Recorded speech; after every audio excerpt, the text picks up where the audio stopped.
네, 트럼프 미국 대통령이 12일 싱가포르에서 김정은 국무위원장과 만나겠다는 발언과 함께 종전선언도 논의할 수 있다는 언급까지 했습니다. 싱가포르에서 남북미 정상회담과 함께 문재인 대통령이 합류할 가능성도 그래서 관측이 되고 있는데요. 토론해보도록 하겠습니다.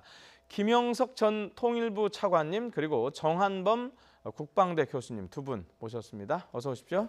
네, 안녕하십니까. 자, 지금 진행 상황을 보면은요, 김영철 부위원장이 3박 4일간의 방미 일정을 마치고 귀국길에 올랐어요. 그런데 아직까지 북한의 특성이기도 하지만 김영철 부위원장이 언론에다가 직접적으로 응답을 한다든가 또는 북한 매체가 이거에 대해서 공식적으로 얘기를 한다든가 이런 건 아직 없는 거죠. 그렇죠. 예. 그 북한의 입장에서 보면 이번에 이제 북미 간에 하는 협상 자체가 결코 쉽지 않은 협상이다라는 걸 상징하고 있지 않나 싶습니다. 이제 기본적으로 이제 북한이 원하는 바를 이룩한 이제 회담이다. 그러면 이제 북한은 기본적으로 이제 대외적으로 많은 내용의 언급을 하고 발표를 하는데 이번 같은 경우는 그 극도로 자제하고 있다는 것은 아무래도 이제 북미 간의 협상 자체가 북한의 입장에서 보면 이제 어려운 상황이다. 그러니까 즉 이제 미국이 요구하는 바가 크고 거기에 맞춰서 북한이 원하는 체제 안정과 경제적 지원에 있어서 북한이 원하는 그런 수준의 그러한 이제 그 미국으로부터의 답을 듣지 못하고 있는 상황이다라고 해석할 수 있을 거고요.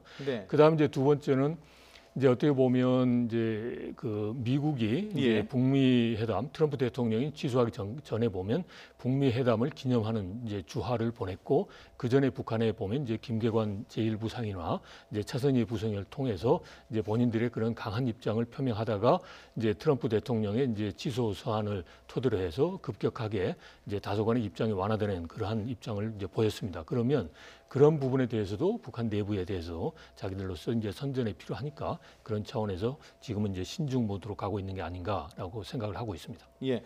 자, 어쨌든 트럼프 대통령은 김정은 위원장의 친서에 대해서 친서가 온 이후에 이제 취소했던 6.12 그 미국 정상회담 싱가포르에서 열겠다라는 것을 이제 공식적으로 얘기를 했습니다. 어쨌든 그 친서가 결정적인 역할을 한 거라고 봐야겠죠? 그렇게 볼 수도 있겠습니다. 친서가 결정적인 역할을 했다고 볼 수도 있겠고요. 또 어떻게 보면은 결정을 했기 때문에 친서를 받는 절차를 진행했을 수도 있고요. 그렇게도 볼 수도 있겠네요. 제가 보기에는 특히 이제 정상들의 외교라고 하는 것은 사전에 굉장히 많은 부분들을 조율을 하고 막판에 이제 형식적인 절차를 거치기 때문에 아마도 이게 정상회담도 그렇지만 이렇게 정상을 방문하는 친서를 가지고 방문하는 이런 행위도 사전에 상당 부분 조율이 된 상태에서 이루어졌을 가능성이 높고요. 그래서 친서 전달과 회담 개최는 상관관계는 있지만 인과관계는 오히려 거꾸로 생각할 수 있다. 그러니까 회담 개최를 위한 어떤 마음의 결정이 섰기 때문에 친서를 받는 절차를 진행했을 가능성이 높다. 이렇게 생각이 됩니다. 자, 지금 저 영상이 나오고 있는데요. 저 친서 있잖아요. 저 친서가 보면 봉투가 보십시오. 저 엄청 커요. 저게 정말 중요하고 큰 내용이 담겨서 큰 건가요? 좀 특이하지 않나요? 그 보니까 A4 용지 크기다 그렇고 그다음에 트럼프 대통령이 이제 옛날부터 좀 큰 걸 원했다라는 겁니다. 그래서 아마도 저것도 이제 북한의 입장에서 보면 트럼프 대통령 개인적인 이제 속성을 이제 성향을 감안한 이제 그런가다라고 평가를 하고요.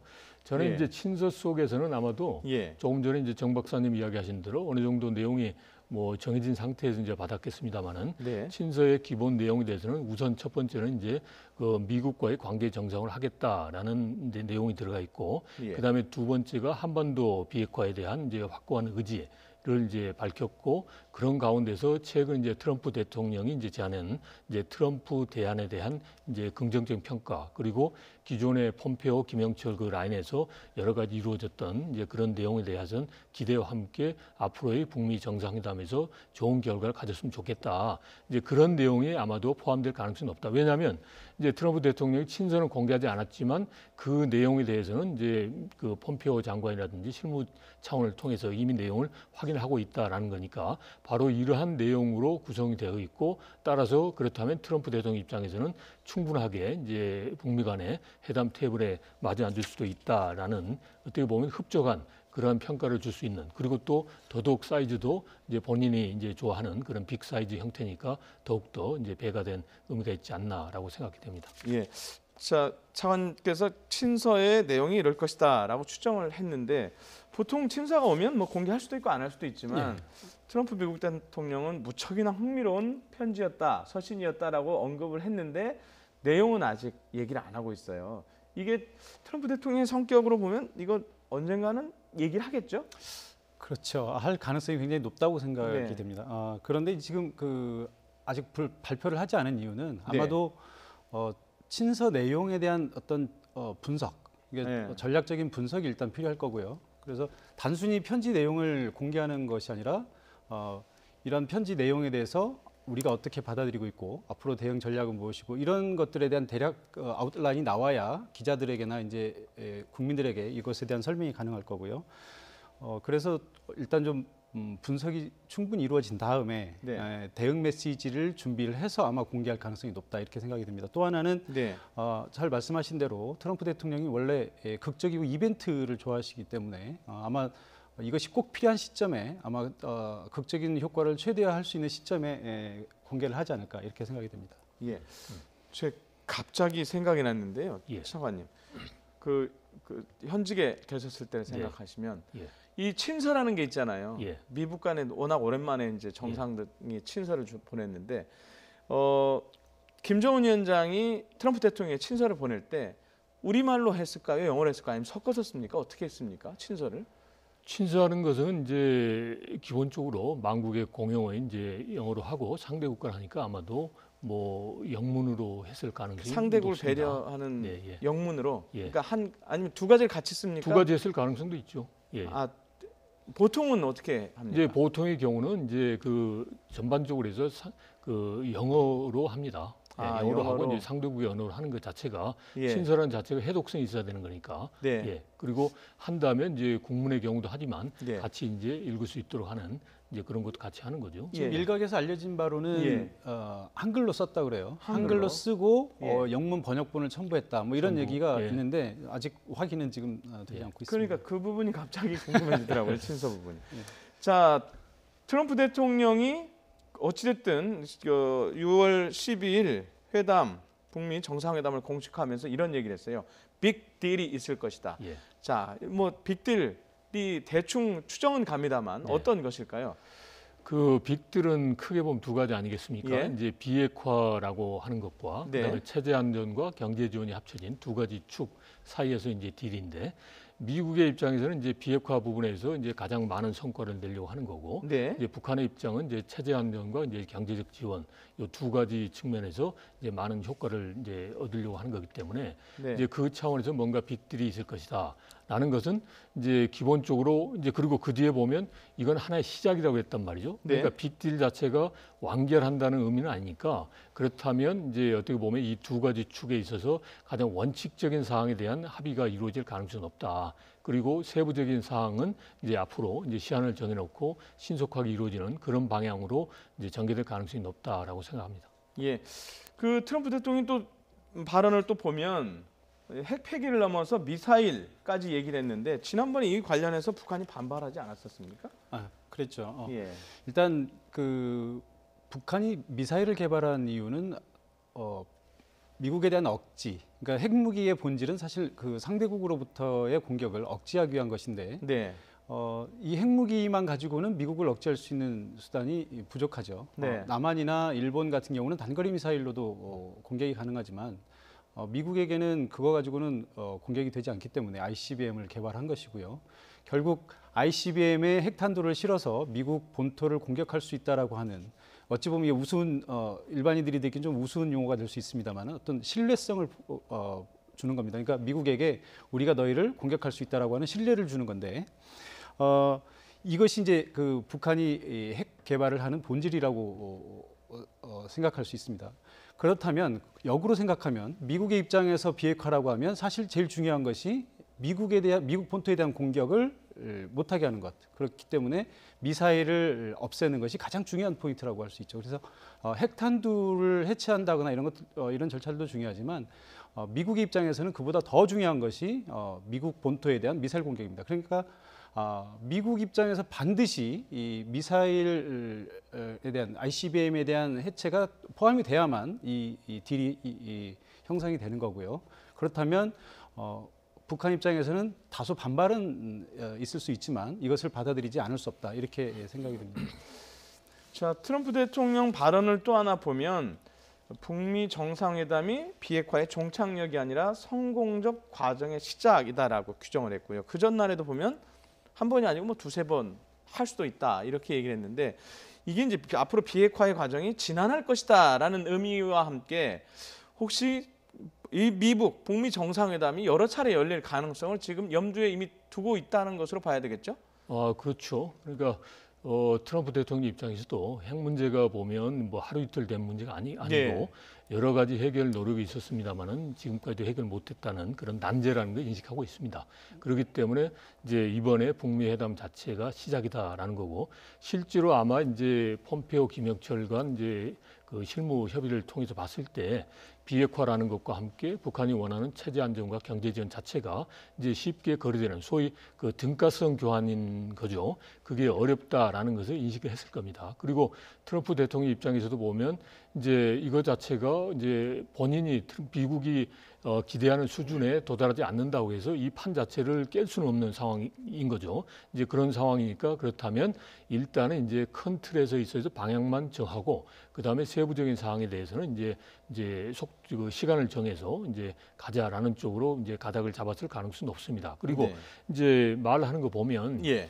이거 자체가 시작이고 빨리 갈 수도 있고 늦게 갈 수도 있다라는 건데 이제 그거는 지금 현재 상황에서 보면 이제 기본은 이거 같아요. 그러니까 즉 이제 비핵화 부분에 대해서는 이제 확실하게 고지를 선점했다라고 보는 거고 예. 이제 문제는 이제 체제 안정과 경제 지원인데 이제 북한이 원하는 경제 지원을 카드로 해서 예. 이제 비핵화의 속도를 이제 빨리 담기려고 하는 그런 의도가 있다. 그래서 지금 보면은 이제 김영철 자체가 우리는 다 준비가 돼 있으니까 북한이 하기에 달려 있다라는 뉘앙스의 언급을 많이 하는 걸 봐서 이제 보면 이제 기본적으로 이제 비핵화의 그런 속도를 높이기 위해서 이제 북한이 원하는 이제 체제 안정과 경제 지원 이거 자체를 명백하게 연결시켜서 지금 협상을 하고 있는 게 아닌가라고 생각이 됩니다. 경제 지원 말씀을 하셔서 그러는데 트럼프 대통령이 사업가라 그런지 이런 얘기를 했어요. 경제적 지원은 미국이 하지 않고 다른 나라를 거론했어요. 뭐 우리나라, 한, 중, 일이 제공할 것이다. 이 앞으로 이렇게 될까요? 아니면 미국도 좀 제공하게 될까요? 뭐 제가 볼 때는 이렇게 될 가능성이 굉장히 높다고 보고요.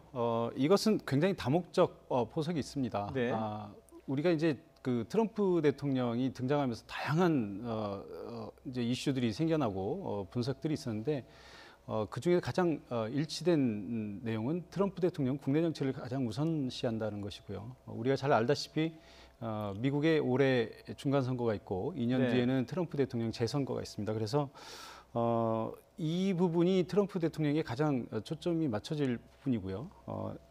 이 지금 그 북미 비핵화 협상에 있어서도 사실 그 미국 국내 여론, 미국 국내 정치 세력들의 그 목소리를 외면할 수 없기 때문에 비핵화 과정에서 경제 지원이 이루어진다 하더라도 네. 이것이 반드시 미국이 꼭 손해를 보는 국면은 아니다라고 하는 것을 국내 정치인들에게 각인시켜줄 필요가 있었을 것이고요. 네. 그래서 한국이나 일본, 중국이 투자할 거라고 이렇게 얘기를 했고, 그건 또 뭐 트럼프 대통령이 굳이 강조하지 않더라도 아마 북한의 투자의 길이 열린다면 한국, 일본, 중국은 당연히 이 투자가 이루어질 것으로 이렇게 생각이 됩니다.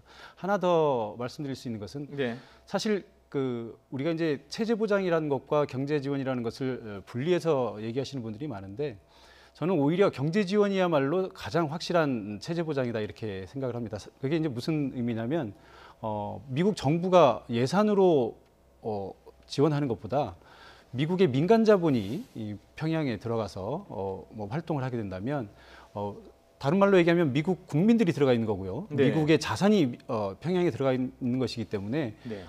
쉽게 얘기하면 미국이 북한에 대한 군사 공격을 마음을 먹는다 하더라도 쉽게 실행할 수 없는 그런 상황이 되겠죠. 그렇다면 북한 입장에서는 이보다 더 체제를 안정적으로 보장할 수 있는 것은 없다. 그렇기 때문에 오히려 미국이 예산을 투입하는 것보다 오히려 민간 자본이 들어가는 것이 북한에게도 좋고 미국에게도 좋고 결국 그렇게 될 것이다 이렇게 생각이 됩니다. 예.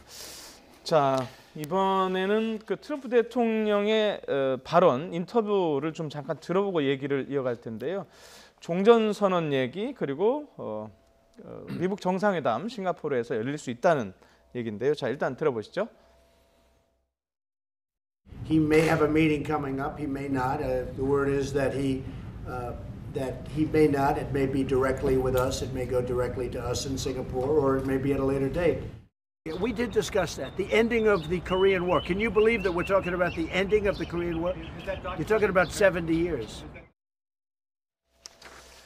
자, 지금 차관님 종전선언 얘기가 나왔는데 이렇게 되면 지금 뭐 그 확실치는 않지만 한미일이 싱가포르에서도 모일 수도 있고 뭐 7월 27일 뭐 정전협정 기념일에 뭐 판문점에서도 모인다 이런 뭐 일본 언론 보도도 있어요. 자, 궁금한 게 중국입니다. 중국 이거 분명히 반발을 할 것 같은데 중국 없이 할 수 있을까요?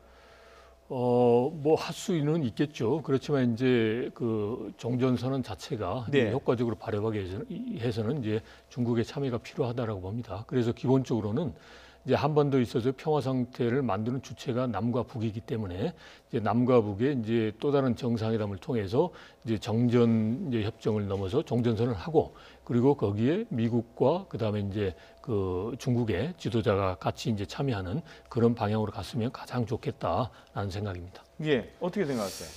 예, 저는 일단 가능할 거라고 생각합니다. 다만 이제 그 과정에서 중국이 종전협정이 이루어지기 전까지 끊임없이 본인들이 참여하기 위해서 이제 노력을 할 거고요. 이것이 이제 실제로 받아들여지냐 하는 것은 별개의 문제라고 생각을 합니다. 다만 한국과 미국과 북한이 이 종전선언을 3자만 한다고 했을 때 중국이 물론 반발은 하겠지만 최종적으로 종전선언 자체를 반대하지는 못할 거다 이렇게 생각을 하고요. 종전선언이 지금 이제 가장 가까운 이슈가 되고 있는데 사실 그 중국이 참여하는 것도 굉장히 큰 의미가 있습니다만 또 어떻게 보면 이를 성사시키기 위해서는 문제를 가장 단순화하는 것이 이 성공률을 높이는 것이다라는 측면에서 보면 4자로 가는 것보다 빨리 3자로 해결하는 것이 더 바람직할 수도 있다 이런 생각도 듭니다. 예. 자, 정 교수님, 양국 정상의 이제 만남이라는 본질적인 그 어떤 행사 이외에 이번 미국 정상회담에서 많은 사람들이 또 관심을 갖는 게 혹시 이른바 퍼스트 레이디들의 참여 여부예요.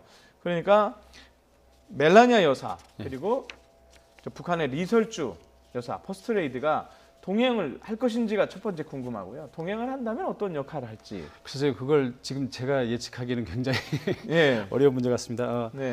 충분히 동행 가능성이 있다고 보고요. 다만 제가 볼 때 이 두 정상 모두 굉장히 그 상황을 많이 신경을 쓰는 사람들이기 때문에 두 정상이 내외가 동행을 한다면 아마 사전에 굉장히 좋은 조율이 됐고 의견 차이를 굉장히 좁혔고 그래서 좋은 분위기 속에 회담을 할 수 있다는 자신감이 생겼을 때 그렇게 할 수 있지 않을까 이렇게 생각이 됩니다. 제 생각에는 트럼프 대통령도 이벤트를 좋아하고 자, 김정은 위원장도 지금 이제 정상 국가를 지향을 하고 있기 때문에 아마 같이 가지 않을까 싶은데 어떠세요? 네, 그럴 것으로 예상을 하고 또 그렇게 됐으면 좋겠습니다. 보면 저희가 그 4월 27일 판문점 정상회담 했을 때도 그런 사례가 있기 때문에 이번에도 이루어질 가능성이 높다라고 보고 있습니다. 자, 알겠습니다. 자, 여기까지 듣도록 하겠습니다. 지금까지 미국 정상회담 그리고 남북 관계에 관련해서 토론을 해봤습니다. 김영석 전 통일부 차관님 그리고 정한범 국방대 교수님 두 분이었습니다. 두 분 고맙습니다. 네, 고맙습니다.